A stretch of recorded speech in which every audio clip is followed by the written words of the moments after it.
Your time is valuable, so thank you for spending it listening to our show. But we want to make it even better, so we need your help. We're hoping you'll spend a few minutes taking our listener survey, courtesy of our sponsor, Nota by M&T Bank. Just go to LegalTalkNetwork.com/survey. Your opinions matter to us, so let us know what you like and what you don't. That's LegalTalkNetwork.com/survey. Before we start, we'd like to thank our sponsors Embroker, Posh Virtual Receptionists, and GoDaddy Domain Broker Service.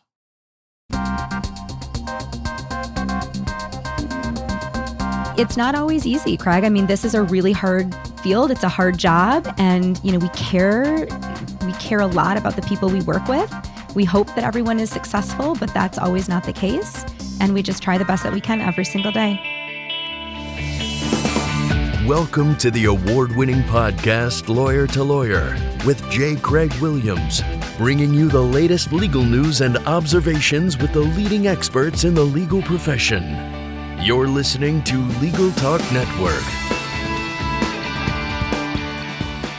Welcome to Lawyer on the Legal Talk Network. I'm Craig Williams, coming to you from Southern California. I write a blog named May It Please the Court and have 2 books out titled How to Get Sued and The Sled. In our ongoing series, In the Life of a Lawyer, Start to Finish, we're exploring the experience of becoming and being an attorney, from applying to law schools through retirement and everything in between.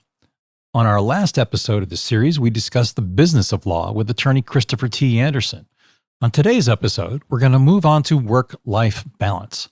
We're going to focus on the well-being of an attorney, addressing the lawyer's workload, judges' workloads, the stress of the profession, and how a lawyer can balance their personal and professional lives.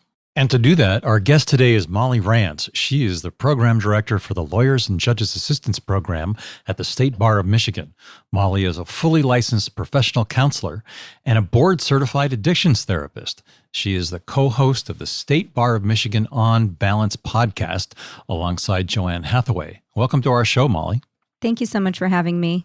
Let's start off talking about your work with the State Bar of Michigan. What is it that you do from a lawyer's perspective? Sure. Well, thanks so much for having me again. And as you mentioned, I am the director of the Lawyers and Judges Assistance Program at the State Bar. I have been with LJAP for the past 11 years, I believe, and I've been in the director role for the past 2. I am so proud of our program and the services that we offer to law students, bar applicants, to lawyers, and to judges. LJAP is a confidential program. We provide free telephone consultations to legal professionals and their families. We perform clinical evaluations. We have a staff made up of a program coordinator and 2 excellent clinicians. We offer monitoring services for those attorneys who are struggling with mental health or substance use issues. We provide referrals to properly trained and credentialed providers. And a lot of what I do is provide professional presentations and educational outreach on topics pertaining to wellness or well-being. Is your program duplicated in any other states? I mean, I'm here in California. I know that a lot of our listeners are not only in Michigan, but in other places, other states. Where can they find these resources? Yep, that's an excellent question, Craig. So most every state in the country does have what we refer to as a LAP, or a Lawyer's Assistance Program. And you can actually find contact information for all of the LAPs on the ABA website. And there's a saying that if you know one lap, you know one lap. So, a lot of our programs function a little bit differently. Some of us, like Michigan, offer monitoring services. Some don't. Michigan offers monitoring services, but we also offer general wellness services. And so we are an excellent resource with a plethora of information for legal professionals. How did you start out getting interested in this line of work? I mean, you've been doing it, at least for the Michigan Bar, for 11 years. Yeah, so to be quite honest, I originally was not sure what I wanted to do. I graduated with an undergraduate degree in psychology, and I knew I wanted to go on to graduate school. And I was debating between becoming a therapist or becoming an attorney. So I find it ironic that I am now a therapist who specializes in working with attorneys. But I certainly chose the right path for me. Once I became a clinician, I was pretty certain I did not want to work with substance use. Personally, I grew up in a system where I had a loved one who had addiction issues, and I was ready to go to college and, leave that behind. But I came to realize that I was really good at it, and all of the jobs that I was getting, had some role with addiction. And I think sometimes the profession chooses you. So I love what I do. I am so fortunate that I get to get up every single day and love the work that I do. I love working with lawyers. I love working with mental health and substance use issues. And I love working with people who want to maximize their overall wellness, right? So there doesn't have to be a problem to contact LJAP or to contact a therapist or to contact me. So that's how I ended up where I am. Well, let's talk a little bit about wellness. You have, when I think about a lawyer's assistance program, I think there's either a drunk or a drug addict that's involved. And I'm really interested to find out what it is that's offered in the wellness side for lawyers that aren't having those issues. Yeah, that's a great question. And I think most lawyers' assistance programs really started out that way, Craig. So, decades and decades ago, a lot of the LAPs started out with somebody in recovery who wanted to help another lawyer in recovery. And we know from statistics and research that, attorneys have significantly and statistically higher rates of mental health and substance use issues than the general population. And not just the general population, other high stress professions as well. So a lot of the LAP started with that person in recovery who was available to get another lawyer to a meeting, to a 12-step meeting. And that was so effective that a lot of those became committees. And those were so effective that those committees then became programs. Our program is very broad brush. We offer services that certainly we're here to treat or to help provide treatment or to facilitate treatment for that impaired lawyer, right? The lawyer who has a mental health or a substance use diagnosis. But we do so much more than that. We are here to offer services to people who are just struggling with stress, overwhelm. I spend time on the phone every day with lawyers who call in and they know something's wrong, but they don't necessarily know what it is. They don't think they have a mental health disorder. They don't think they have a substance use issue, but they're overwhelmed and they're burnt out and they don't have the passion for their job that they once had. So, we offer services to help those folks as well.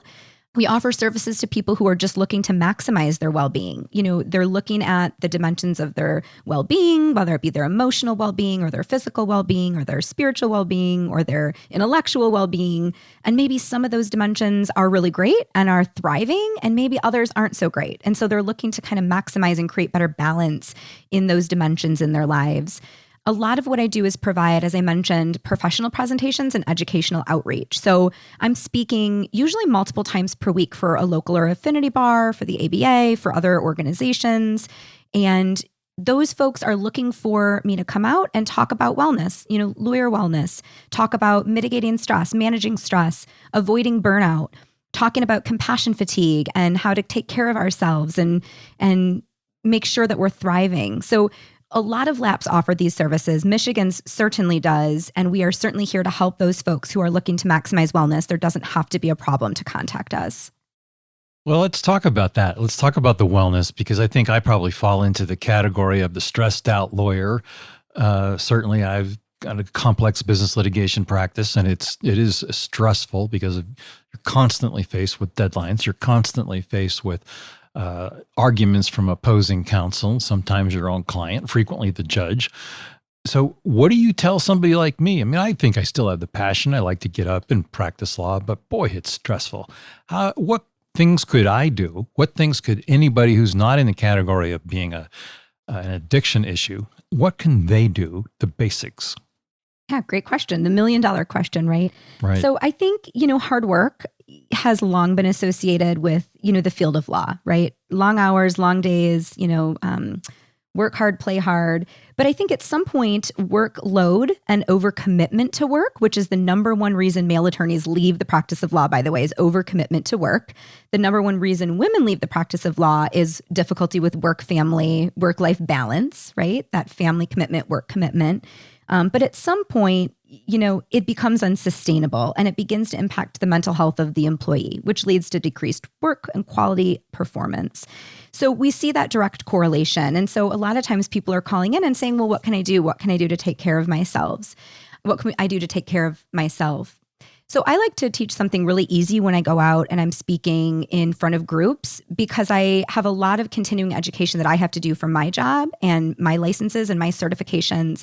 And I always feel a bit overwhelmed when I leave a training and there's been so much talk about the problem, but no talk about the solution, or the solution is so complex, I would never be able to think of it in a moment of high stress, right? So I like to talk to lawyers about their ABCs. A is for awareness, B is for balance, and C is for connection. And I tell them if they can implement an improvement in their ABCs, I can promise increased resiliency and increased optimism. So I think that lawyers have to be able to look at a situation and find every possible thing that can go wrong, right? That makes them really good lawyers. But if you leave the office and you apply that same thing at home, if I were to walk in the door and look at my husband and think about all of the possible things wrong with my marriage, I would be in a much different place, than I am right now with my marriage. So, how do we kind of flip that switch from pessimism to optimism when we leave the office? How do we not take work home with us? And I think the key to that is our ABCs. So when we talk about A, we talk about awareness, right? Self-awareness. A lot of times lawyers are so aware of what other people's needs are that they're not ever checking in with their own needs. They think they need to have all of the answers all of the time for their clients, which is great, but they don't expect to ever need anything themselves. And that would be true if lawyers were robots, right? But that is not true because lawyers are human beings just like the rest of us. So I encourage people to do that awareness daily check-in piece. How am I feeling? What's going on? And a lot of times, I won't even know what's going on or how I'm feeling until one of my kiddos says, Mommy, you're crabby. And I have to take a second and say, you know what? You're right. It might have been an email this morning that I just haven't responded to yet. It's weighing on my mind. So we have to do that check-in. And I try to do mine at night, but you can do it in the morning or anytime throughout the day. But I first try to check in with myself of what is my feeling or emotion. This is sometimes easier said than done, but with practice, it gets easier. So what's going on? Are you feeling frustrated, overwhelmed, sad, elated? That can be a lot of different things. But once we have an awareness of what our feelings are, we have an awareness of what our needs are. Do you need to take a break from work? Do you need a walk? Do you need a water? Do you need a nap? There are a lot of different things, but we don't know what we need until we know how we feel. So I really encourage people for awareness to do that check-in, that daily check-in, and then also having an awareness of what our boundaries are. What boundaries do I need to set with my clients? What boundaries do I need to set with myself? Maybe it's that I tell folks right up front, I don't take calls past 5, or I don't return calls on Saturdays and Sundays, or I check email 3 times a day instead of 30. I will get back with you between 8 and 9, 12 and 1, and 4 and 5. So we're setting our boundaries, we're having an awareness of what those are, and then we're sticking with them. So A is for awareness, right? Awareness of our emotions or our feelings, awareness of what we need, and then of course an awareness of what boundaries we need to set. B is for balance. How do we create balance in our lives? I mentioned this a little bit earlier. I like to think about wellness as not just the absence of illness, right? Not just the absence of impairment. If someone says to you, "How are you today, Craig?" And you say, "Oh, I'm doing well." What does that really mean? You got out of bed, you showered. Those are important things, but how, are you thriving? So I think we really need to shift and look at wellness as thriving. Ann Bradford is a former Big Law Equity partner, and she's created this image that's available on the ABA website, and it looks at 6 dimensions of wellness or well-being. And I like to think about those as a good reminder of where we can create balance. So there's emotional well-being, physical well-being, intellectual, occupational, spiritual, and social. And so maybe your social wellness is really great, right? Maybe you're getting together with friends, you are in a book club, you're in a bowling league, you're connected with your local or your affinity bar, the Young Lawyers Association, but your physical well-being is really poor. You live on coffee, you never get outside for walks, you haven't seen a physician in ages, and you don't eat anything green. So I like to, tell people to think about those dimensions and create balance that way. What's doing really well and what might I need to pay more attention to? A lot of times the occupational well-being is really high. You're doing great at your job. You're thriving. A lot of times lawyers, that occupational piece is the last thing that suffers. So I like to tell them to think about balance in that way. And then C is for connection. Great. Molly, thanks for that. And at this time, we're going to take a quick break to hear a word from our sponsors. We'll be right back and talk about the letter C. As a lawyer, insurance is one of the last parts of your job you want to spend unbillable hours on. That's why thousands of lawyers have switched to Embroker. Embroker offers A+ rated insurance for law firms. You can quote and buy instantly online. And if you need help, they have experts on standby. Go from sign up to purchase in 15 minutes by visiting embroker.com/law. That's EMBROKER.com/law. And welcome back to Lawyer on the Legal Talk Network. I'm joined by counselor, addictions therapist, and program director for the Lawyers and Judges Assistance Program at the State Bar of Michigan, Molly Rands.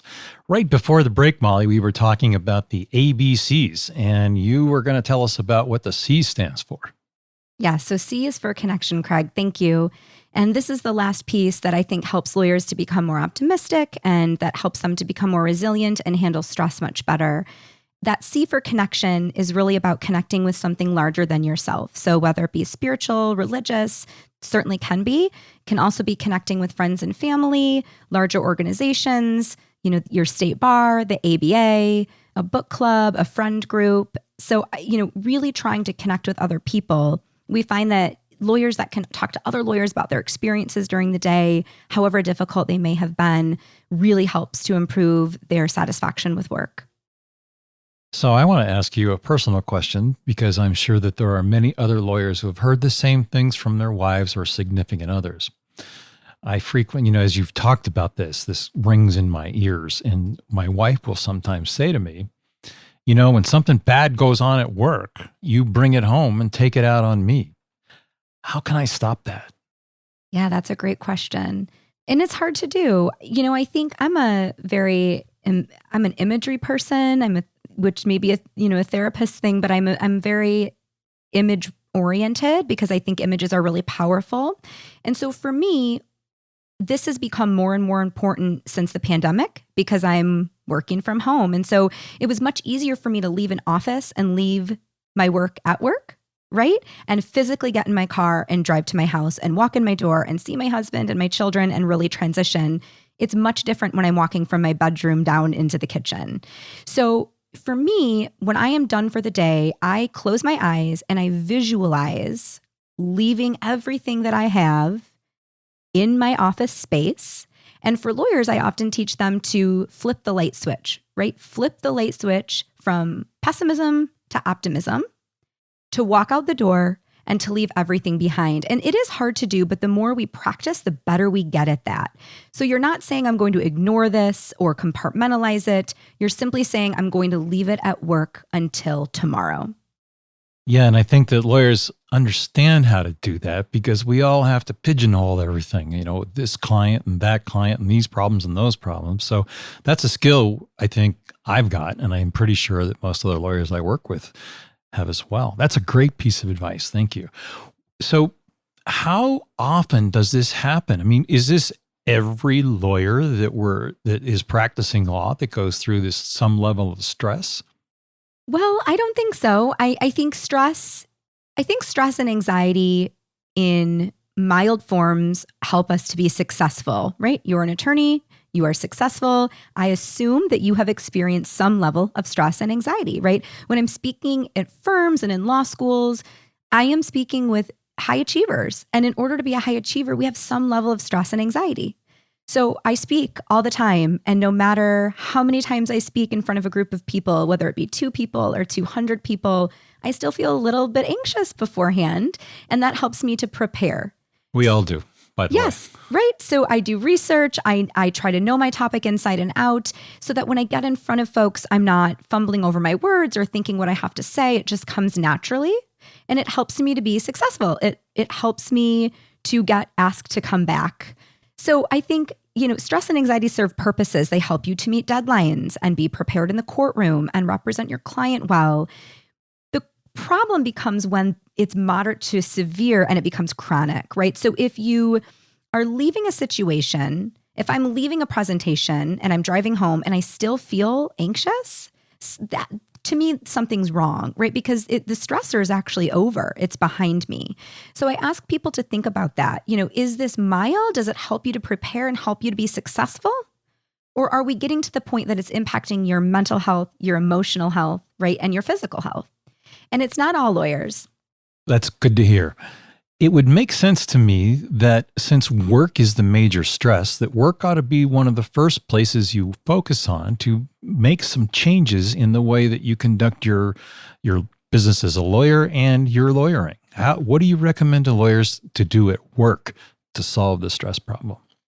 Yeah, so I think, again, with those boundaries, right? What boundaries can we set at work? And sometimes it's about what thing can I take off my plate, my overly full plate. I'm a yes person. I tend to say yes to absolutely everything.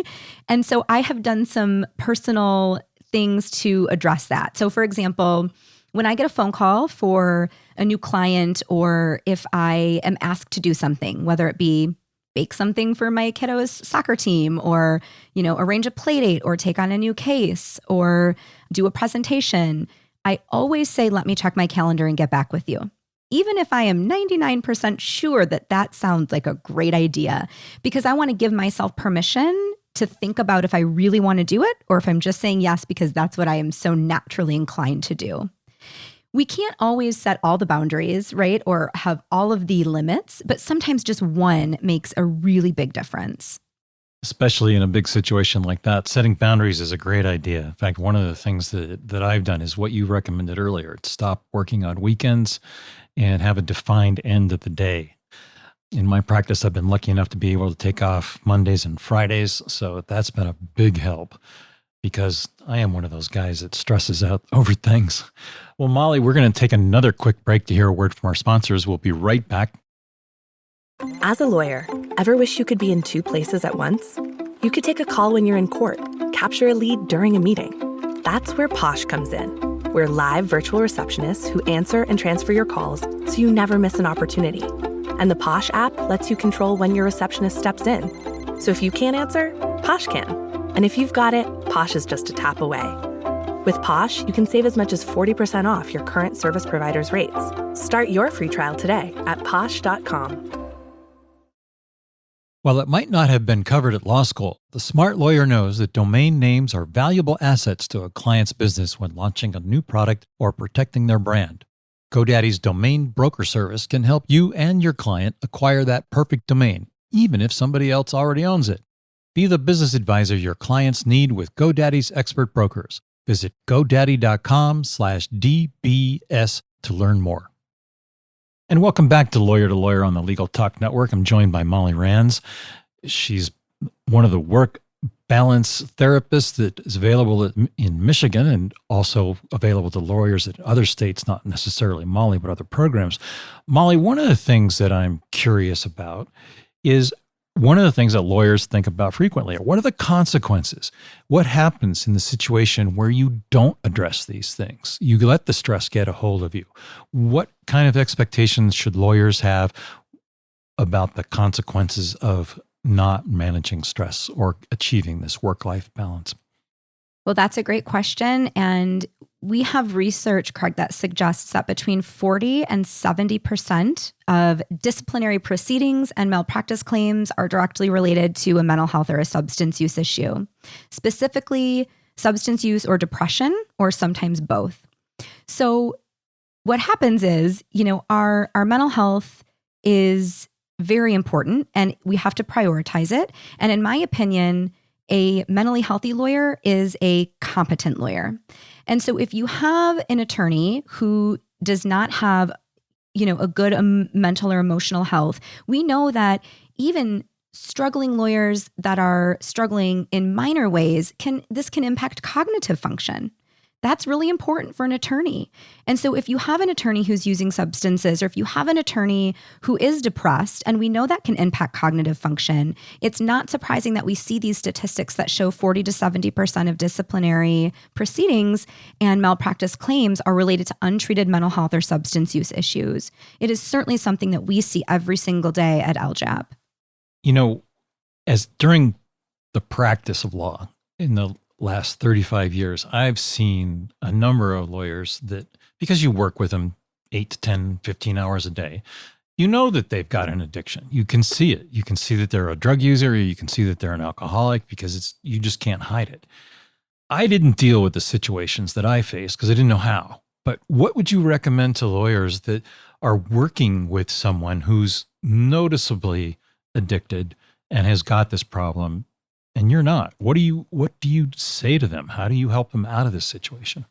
Yep, great question. So, I think court rules certainly comment on the fact that if there is an attorney that you're concerned about that you don't think is practicing as they should be, that there is a responsibility there. And, I would say first and foremost, call your lawyer's assistance program. We are a confidential program, and I will say that until I am blue in the face. We are a confidential program, as are the other LAPs around the country. And we have staff trained at answering this exact question. And I've given presentations on this question to help explain this answer. So I would say call your lawyer assistance program and get that feedback. Every situation is really different, but there may be a safe way to approach that person and to help them understand that you care about them and to share resources with them so that they know where their resources are and that they can go somewhere for help and that they can go somewhere confidentially. Because we see through research that lawyers' number one concern about help seeking is confidentiality and concern that somebody will find out they have a problem. And so it's really important that they understand that, the LAPs around the country and that LJAP here in Michigan is confidential. That's an excellent fact to know because I don't think it's something that's advertised, or at least something that people really quite understand. Well, how important is a lawyer's well-being to the profession? I mean, overall, we're talking here about making sure that the client's taken care of. Absolutely. So, of course, we want to protect the public, right? But a lawyer's well-being is extremely important to the profession. It influences ethics and professionalism, certainly civility. If you look at the ABA Model Rules of Professional Conduct, I think it's 1.1, which requires lawyers to provide competent representation. And these rules request diligence in client representation and in working with people, not only their clients, but others in the field of law. So competence is required in order to protect clients, in order to protect the profession, in order to protect the integrity of the profession. And so to me, as a clinician who's been in this work for over a decade, when I think about competence, I think about well-being and I think about mental and emotional health. And the effectiveness of the lawyer's assistance programs, specifically those that are credible and comprehensive, really speak to this question. So when you enter into that program with LAP, do you involve family with that? Do you involve some of the lawyers in the law firm? How does the person get support? So LAPs, ours in particular, is very comprehensive. We offer a lot of support and we offer a lot of accountability. And in my experience, both of those pieces are really needed for somebody to be healthy and well. When you come into our program, we do an intake and we'll do an assessment and we determine what is needed for this person to be most successful, right? Not just in the practice of law, but in their life in general. And then we are going to offer all those supports to that person. One of the things that we do that I find to be most helpful, we have a thriving network of peers, a thriving network of lawyers and judges all over the state of Michigan who have volunteered their time to be present to help lawyers going through something similar. So we try to match people up based upon their presenting problem, their gender, maybe their field of law, their interests. And that person, again, it's confidential. And that person is just here to kind of help them along the way, to be able to say, hey, I've been there and this is what I did and this is where I am now. And our participants usually find that very helpful. And the folks that volunteer for that are usually people who have been in the program and they know that it is life-changing. How do you deal with lawyers or judges when you get the response, I don't need any help, I'm okay? We get that response. And, we can't force somebody to come into our program. We have to keep trying. We encourage them to come back when they're ready. We have long conversations with them. If they're willing to sign releases and involve family or other friends, we're happy to do that. But it's not always easy, Craig. I mean, this is a really hard field. It's a hard job. And, we care a lot about the people we work with. We hope that everyone is successful, but that's always not the case. And we just try the best that we can every single day. It sounds like a great way to do it. Well, Molly, we've just about reached the end of our program, so it's time to invite you to wrap up and give us your final thoughts along with your contact information should our listeners want to reach out to you. How would you wrap this up? Sure. Well, I just want to say again, thank you so much for having me on the show. And I just want to reiterate that, there doesn't have to be a problem in order to pay attention to your wellness and your well-being. That in my experience, the healthiest, most emotionally and mentally healthy lawyers are the best lawyers. They increase the bottom line. They're good for an organization. They're good for themselves and they're good for their clients.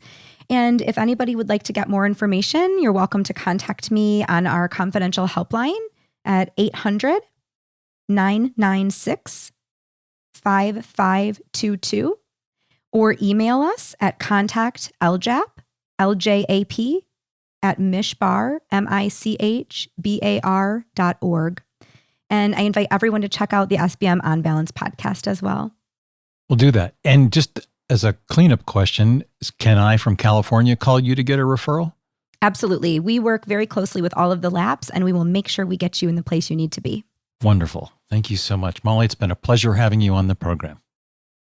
Well, Molly's been a fantastic guest. She's really given all of us a good roadmap to start out. I love the ABCs, and I'm certainly, as an individual, going to follow up with my own lawyer's assistance program here in California just for the wellness benefits of it.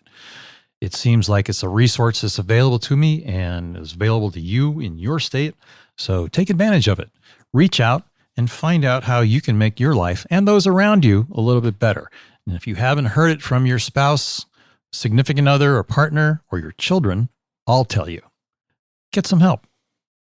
Well, for our listeners, if you've liked what you heard today, please rate us on Apple Podcasts or your favorite podcasting app. You can also visit us at thelegaltalknetwork.com, where you can sign up for our newsletter. I'm Craig Williams. Thank you for listening. Please join us next time for another great legal topic. Remember, when you want legal, think lawyer to lawyer. Thanks for listening to Lawyer, produced by the broadcast professionals at Legal Talk Network. Subscribe to the RSS feed on LegalTalkNetwork.com or in iTunes. The views expressed by the participants of this program are their own and do not represent the views of, nor are they endorsed by, Legal Talk Network, its officers, directors, employees, agents, representatives, shareholders, and subsidiaries. None of the content should be considered legal advice. As always, consult a lawyer.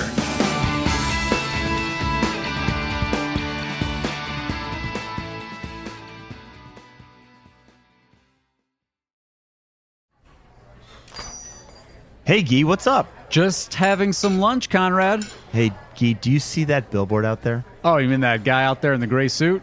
Yeah, the gray suit guy. Order up. There's all those beautiful, rich, leather-bound books in the background. That is exactly the one. That's J.D. McGuffin at law. He'll fight for you! I bet you he has got so many years of experience. Like decades and decades. And I bet, Guy, he even went to a law school. Are you a lawyer? Do you suffer from dull marketing and a lack of positioning in a crowded legal marketplace? Sit down with Guy and Conrad for Lunch Hour Legal Marketing on the Legal Talk Network, available wherever podcasts are found.